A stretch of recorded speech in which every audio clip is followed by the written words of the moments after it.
අවසරයි හාමුදුරනේ. පෙරවන් සරණයි. කාලෙකින් අපි නැවතත් හමු වෙනවා හාමුදුරනේ. බොහොම කාලෙකින්. අපි වෙසක් එකට බණ අහන්න සියලු කටයුතු සූදානම් කරලා තව චුට්ටක් අපිට අහවර කරන්න තියෙනවා.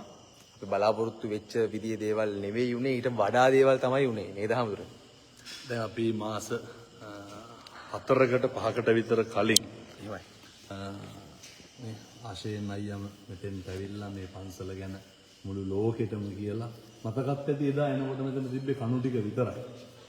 එතකොට ඒ වීඩියෝ එකේවත් තියෙනවා. ඉතින් ඇවිල්ලා මුළු ලෝකෙටම කිව්වා හත්නూరు හාමුදුරුවන්ගේ පන්සල ගැන. එතකොට මම හදාගා හිටියේ මේ බණමඩුව කාටවත් නොකිය අපේ දායක මහත්තුරු තමයි හදාගා හිටියේ මේ 1000කට ඉඳගෙන සිල් ගන්න. තරුණ දරුවෝ මහත්තුරු. හැබැයි ඇවිල්ලා මේ පන්සල ගැන ලෝකෙටම කිව්වට පස්සේ ධර්මශාලාව විතරක් නෙමෙයි අපි හැදුවා මුළු පන්සලම. බෝධිගරය අලුතෙන්ම හැදුවා. ගන්ටාර කුළුණු අලුතෙන්ම හැදුවා. දානශාලාව සංඝාවාසය අලුතෙන්ම හැදුවා. භාවනා මළුව අලුතෙන්ම හැදුවා. සක්මන් මළු වෙනම හදනවා. මුළු පන්සලම ඇවිල්ලා නිදහසේ ඉඳලා යන්න පුළුවන් පරිසරයක් පන්සලේ හැදුවා. ඒ විතරක් නෙමෙයි කට්ටියට ඇවිල්ලා මේ ඉඳලා කෑම ටිකක් කාලා නිදහසේ කැලේ ඇතුලේ ඉඳලා බණ භාවනා කරලා බණ ටිකක් අහලා කට්ටියට ඇවිල්ලා පන්සලේ නවතින්නත් පුළුවන්.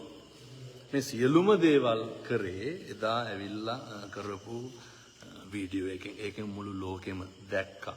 එතකොට මේ කාලේ බොහොම පිං ඒක තමයි ජීවිතේ කරපු මං හිතන්නේ ඕන තරම් නේ අශයෙන් කියපුවාම කන්ටෙන්ට් නම් අශයෙන් views නම් අශයෙන් ඕනේ කියන්නේ. නමුත් ඒ තමන්ගේ තියෙන හැකියාවෙන් සම්බුද්ධ ශාසනයේ චිරස්ථිතිය වෙනුවෙන් මේ කරපු වැඩේට අනේක වාරයක් දෙමව්පියන්ට ඉඳන් පිං සිද්ධ වෙන්න ඕන. වහන්සේට පිං මාව මේකට එකතු කරගත්තා. මං පුංචි දෙයක් කරේ මං වීඩියෝ එක දාලා ගියා හාමුදුරුවෝ. හැබැයි සුවහසක් මිනිස්සු අපේ ශ්‍රී ලාංකිකයෝ එකතු වුණා. ඒක විශේෂ වෙන්න ඕනේ දේ වුණා. ගොඩක් විදේශගත තරුණ දරුවෝ ජාති ආගම් ભેදයකින් තොරව එකතු වෙලා දැන් පන්සලේ වැඩ ඉවරයි. අපි පේන්න නෑලු හාමුදුරුවනේ. එතනින් එහාට ගිහිල්ලා ගොඩක් නරක දේවල් අපිට පේන්න තියෙනවා. අපි ගැන කතා කරනවා, මඩ ගහනවා. අපි උඩුගම්බලා පේනවා හාමුදුරුවනේ. මේ සියල්ල විඳලාගෙන යුද්ධයක මුළු ලංකාවම අනුන්ගේ දේවල් හොයනකොට අනුන්ගේ දේවල් විවේචනය කරනකොට ඒකායන සූදානම තමයි මෙවර වෙසක් පොහොයට මේ ධර්මශාලාව ඇතුළු සියලු විහාරාංග මැයි මාසේ 29 වෙනිදා උදේ 9ට විවෘත කරනවා. අඩුපාඩුකම් එමටම තියෙනවා. අපි අවශ්‍ය දේ ඉවර කරන්න එපා. මේක අත්‍යවශ්‍යයි දැන් මේ වෙලාවේ. නැත්තම් අපිට මේකේ ලස්සන දකින්න හම්බෙන්නේ නැහැ. ඉන්දියානු මූර්ති ශිල්පීන් ගෙනාවු දැනන්ත බුදු පිළිමයක්. ඉතාමත් අලංකාරවත් බුද්ධ ප්‍රතිමාවක්. කොහොමත් මේ සත්පුරුෂෝන්ගේ ආධාර මත වෙන්නේ. එහෙමයි මේ දවස් 15 ඇතුළත අපිට ඉවර කරගන්න වැඩ ගොඩක් තියෙනවා. මම විශ්වාස කරනවා මේ දවස් 15 ඇතුළත මේ සියලු කටයුතු කරගන්න ලෝවැසි ලක්වැසි සියලු දෙනාම එකතු වෙයි. තව දවස් 15යි තියෙන්නේ කියන්නේ ඉතින් මේ අපිට නොනිදා වැඩ කරන්න යනවානේ. එනකොටත් දැක්කම හිතන්නේ කොල්ල වැඩ අපේ 80ක් විතර කොල්ල වැඩ. 80ක් විතර රැදවල්. බොහොම පිං ඒ කොල්ලන්ටත් ඒ කොල්ලෝ අපේ ජාතියේ අපේම වීරයෝ මේ වීරයෝ තමයි නේ. පැහැදිලිය. මොකද වීර පුතු රටක් ලෝකයක් විවිධ දේවල් කතා කරනකොට මේ ශාසනය ගැන කතා කරනවානේ. වෙසක් එකට සිල් ගන්න මේ තරුණයෝ සේරම සූදානම් වෙලා ඉන්නේ. එනිසා මම බොහොම ගෞරවයෙන් ආරාධනා කරනවා. බැතිසිතින් ආරාධනා කරනවා. මැයි මාසේ 29 වෙනිදා උදේ 9ට මේ සියලු විහාරාංග විවෘත කරනවා. අපි ඉස්සෙනවා අනිවාර්යෙන්. එතකොට 29 වෙනිදා දවල් 100ක් නමකට මහා සාංගික දානමය පින්කමක් පැවැත්වෙනවා. 29 වෙනිදා හවස දැවැන්ත මල් පූජාවක් බුදුහාමුදුරුවෝ වෙනුවෙන් සිද්ධ කරනවා.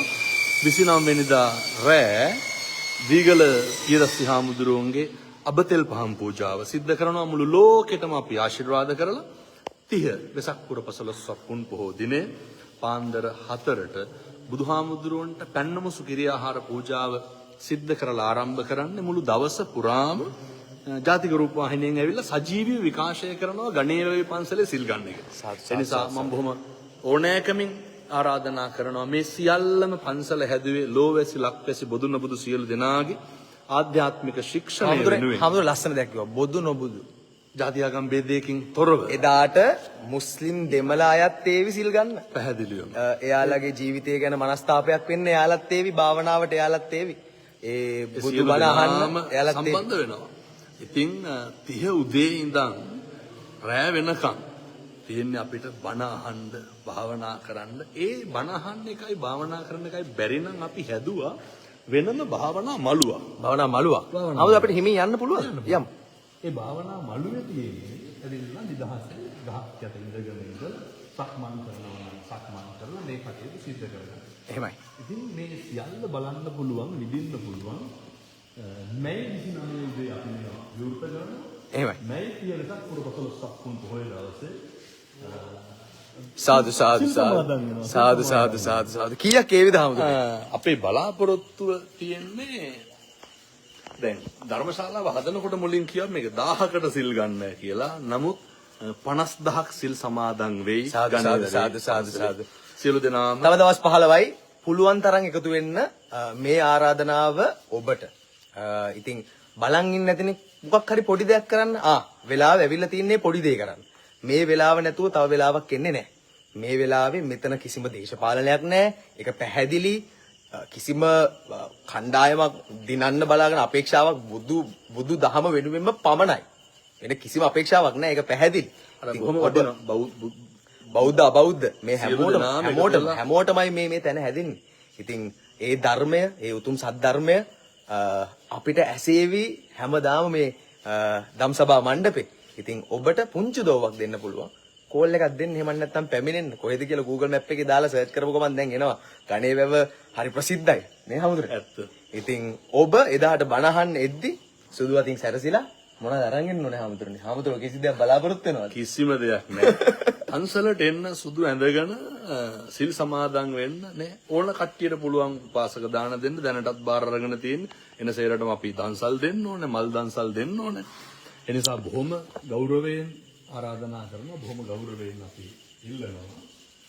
නැවත නැවතත් මේ කියන්නේ මේ රහතන් වහන්සේලා වැඩ හිටපු භූමියේ පය ගහලා පෙරවස් සමාදන් වෙන ආධ්‍යාත්මික ශික්ෂණය හදාගන්න එන්න මෙතන බොහොම වාසනාවන්ත භූමියක් මහරහතන් වහන්සේලා වැඩ හිටපු තැන. එහෙමයි. නොයේ නින්දා අපවාද චෝදනා අපි නිශ්ශබ්දව හිටියත් කට්ටිය මොනවද කියන්නේ කියලා බලන්න. ඒක තමයි බුදුහාමුදුර අපිට උගන්වලාම තියෙන්නේ අකම්පිත වෙන්න ඕනේ. අකම්පිත වෙන්නේ විය යුතුමයි. අකම්පිත වෙන්න ඕනේ. කම්පා වුණොත් අපිට මේ කිසිම දෙයක් කරන්න හම්බෙන්නේ නැහැ. අකම්පිත වීමේ ප්‍රතිඵලය තමයි සම්බුද්ධ ශාසනයේ චිරස්තතිය වෙනුවෙන් නව යුගයක ආරම්භයක් ගණේරේ පන්සලෙන් අපි පටන් ගන්නවා. මේ භාග්‍යවතුන් වහන්සේගේ දේශනාව තුළින් සියලු දෙනාගේ සිත් සුවපත් වෙන්න තැන. පන්සලට එන්න පුළුවන්, කෑම ටික තියෙනවා, ඉන්න පුළුවන්, නා ගන්න පුළුවන්. දැනටමත් ඇවිල්ලා නානවා. මේ බැතිමතුන් රුවන්වැලි සෑය බලන්න යන ගමන් කට්ටිය එනවා. කට්ටිය ඇවිල්ලා හම්බලා යනවා. නිදහසේ ඉඳලා යන්න තියෙන්නේ. මේ සියල්ලම මේ ලෝවැසි ලක්වැසි සත්පුරුෂයන්ගේ අනුග්‍රහයෙන් සිද්ධ වෙන්නේ. අරමුණ සසරෙන් එතර වෙන්න. පැහැදිලි. නිවන දකින්න. එච්චරයි අරමුණ. වෙන කිසිම අරමුණක් නැහැ. හිතේ කිසිම කූට අරමුණක් බලාපොරොත්තුවක් අපේ නැහැ. ඒකයි මේක හරි ගියේ. ඔයගොල්ලෝ දැක්ක මේක හැදෙන විදිය මේ ධම්සභා මඩුව හැදුනේ ඔබේ ආශිර්වාදයෙන්. ඔබේ සාදු සාදු සාදු කියලා මේ හැමෝම පේනවනේ. ඉතින් මේ ඇවිල්ලා මිනිස්සු හදවතින්ම දෙන සුබපැතුම්. ඒ සුබපැතුම් අපි දකින්නත් ආසයි. පොය දවසට, වෙසක් දවසට හම්බෙමු ඉදාරින. ආරාධනා කරනවා පින්නතුනි සියලු දෙනාටම මැයි 29 උදේ 9ට පන්සලට එන්න. මැයි 29. මැයි මාසේ 29 උදේ 9ට පන්සලට එන්න. මැයි මාසේ 29 උදේ 9ට පන්සලට එන්න. තෙරුවන් සරණයි. වහන්සේට බොහොම පිං මේ ජාතියේ බුද්ධ ධර්මයට කරන මේ මහා සේවාවට. අශේන් කියලා කියන්නේ කට්ටිය කතෝලික කෙනෙක් කියලා නේ. එතකොට මොකද ජාති ආගම් ભેදයකින් තොරව සම්බුද්ධ ශාසනයේ චිරස්තතිය වෙනුවෙන් මේ කටයුතු කරනවට බොහොම පිං. වහන්සේට පිං ජාති පිං වහන්සේ. සත් සත්